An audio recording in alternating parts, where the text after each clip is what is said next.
श्री स्वामी समर्थ.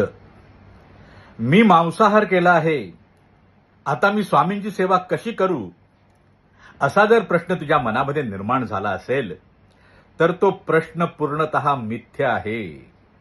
कारण स्वामी सेवेचा संबंध तुझ्या अंतःकरणाशी आहे आणि म्हणून तुझं अंतःकरण जे आहे ते निर्मल शुद्ध कर. सात्विक भावाने ते कसं भरेल याकडे लक्ष दे. तुझं मन, तुझं चित्त स्वामी चरणावर कसं राहील याचा विचार कर आणि त्यांची सेवा कर. ते तुझ्यावर निश्चितपणे कृपा करतील. मात्र मांसाहार केलाय म्हणून स्वामी सेवेतून स्वतःला दूर करण्याचा विचार देखील करू नकोस. किंबहुना कोणत्याच कारणाने स्वतःला स्वामींपासून दूर करू नकोस. श्री स्वामी समर्थ.